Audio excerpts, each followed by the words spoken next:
Muy buenos días a todos ustedes. Les agradezco su presencia y bueno, Carlos acaba de presentarnos como futuro autor de una conferencia. Yo no estaría tan seguro porque me encuentro en una universidad, me encuentro con colegas, y aquí entiendo por colegas a todos.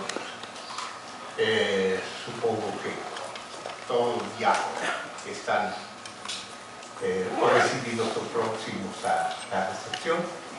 Entonces, no sé si sería conveniente, más de una conferencia, dirigirme a ustedes como colegas también en una plática, porque según la petición que me hicieron con la invitación de estar aquí, el tema fue sugerido por estudiantes y creo que serán asuntos que nos interesen a todos. Entonces, en vista de lo anterior, la mía no va a ser una conferencia, va a ser una plática simplemente, pero una plática abierta, como todas las pláticas deben ser, al juego del diálogo.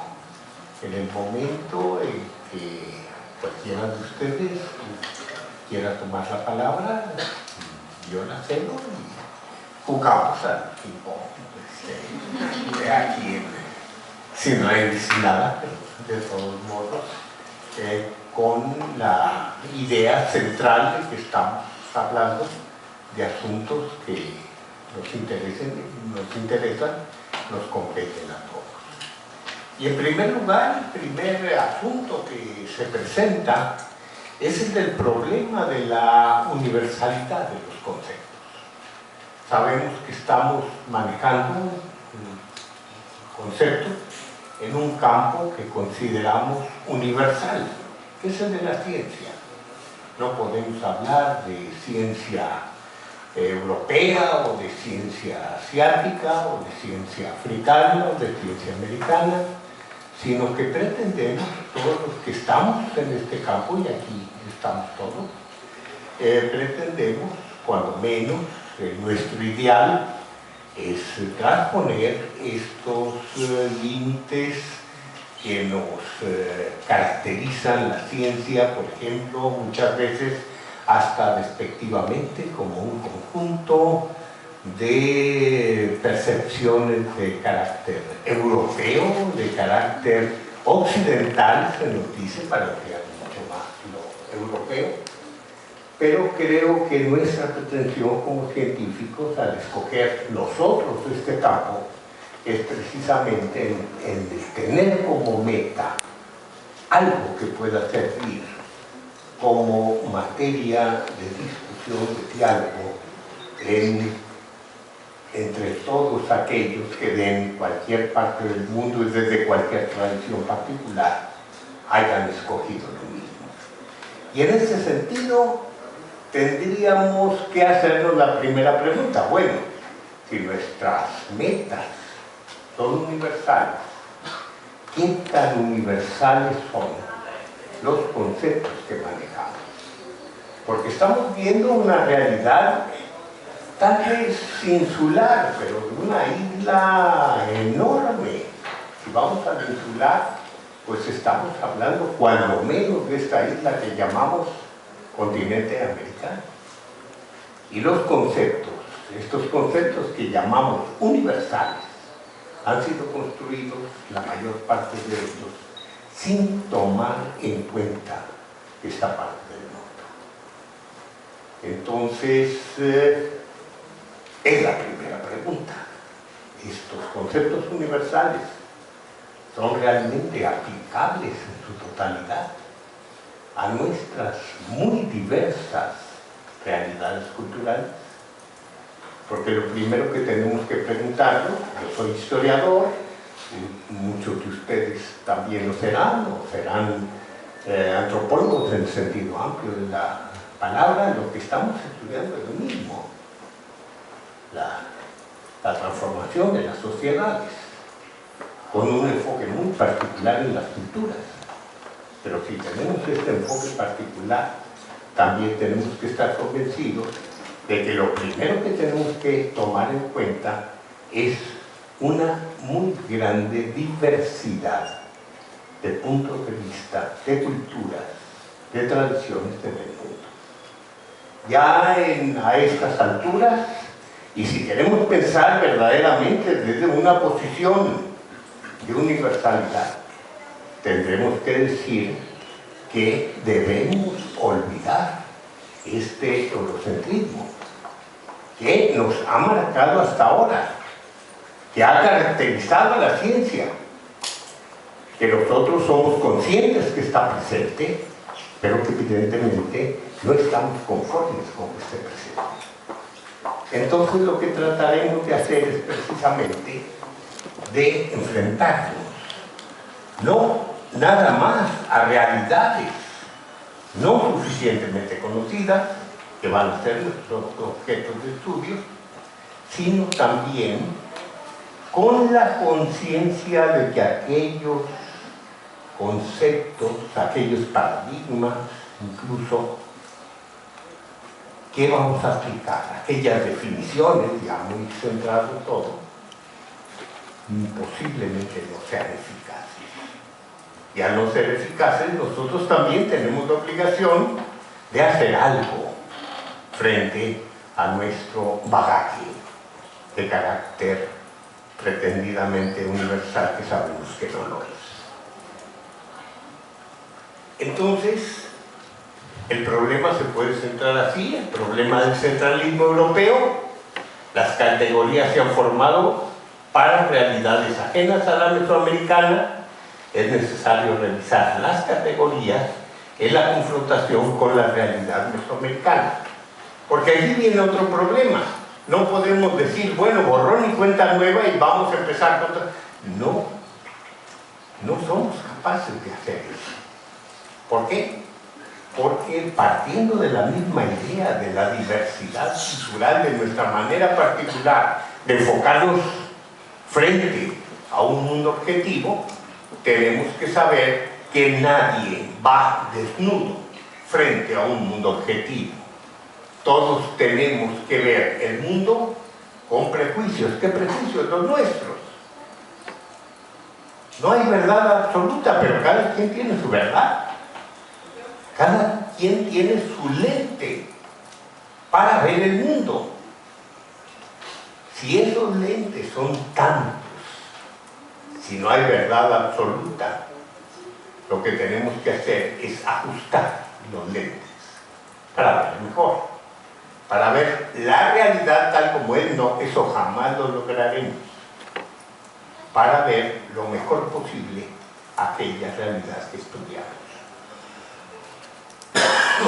Obviamente todo lo que estoy diciendo puede parecer herejía, ¿eh?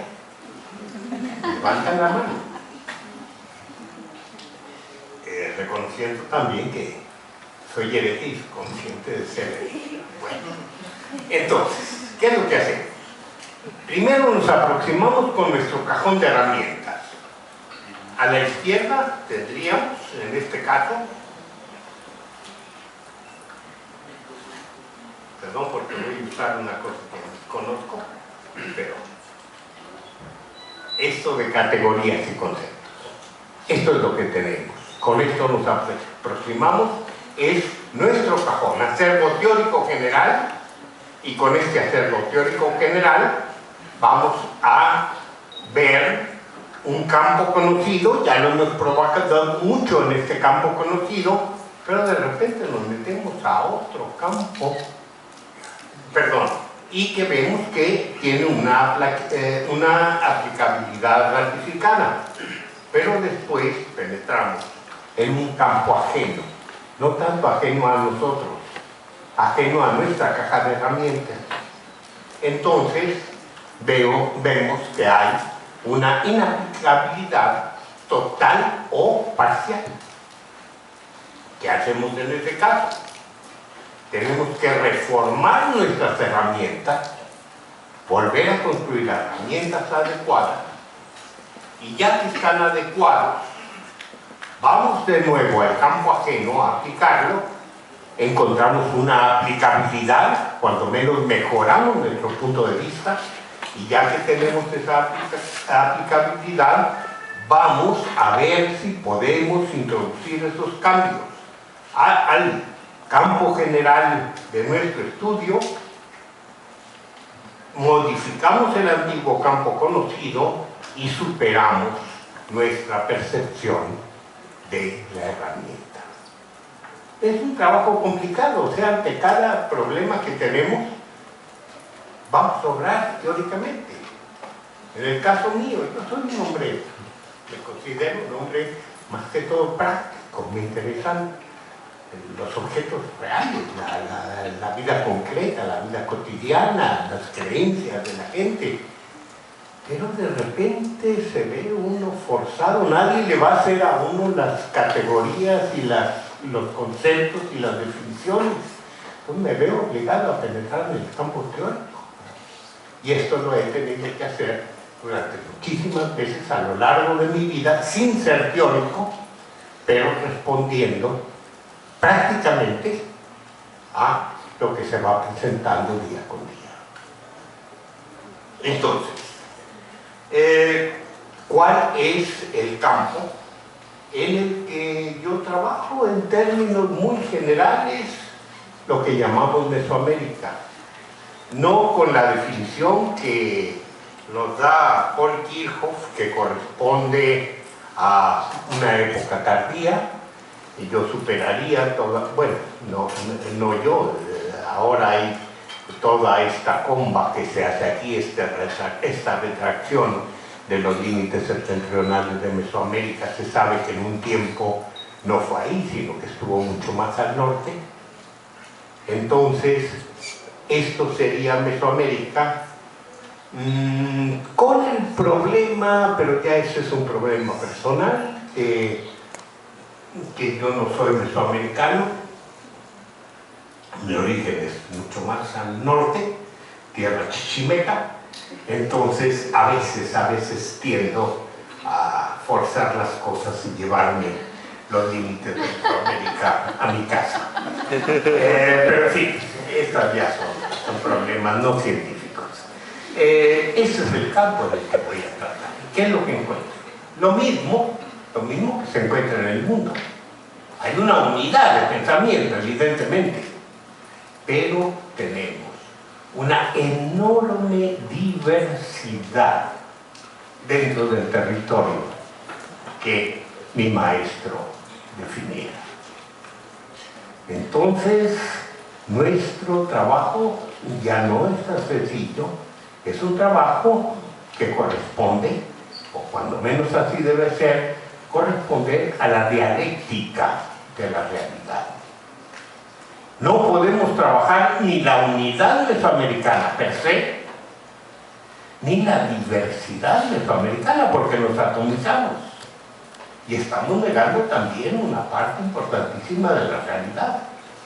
Entonces tenemos que entrar a ver el problema con toda esta relatividad lúdica de opuestos entre lo que es unidad y lo que es diversidad. Lo que une a todos los pueblos de antes, todos los pueblos de la antigüedad mesoamericana, o lo que une a los pueblos de la actual tradición mesoamericana, pero tampoco sin uniformarlos, encontrar que a pesar de aquella unidad hay muchas diversidades, y lo peor de todo es que hay grado de diversidad. Entonces el panorama que aquí pudiera ser en este mapa de Kirchhoff, indicador de una unidad absoluta, se nos convierte todo un cladograma, o como quieran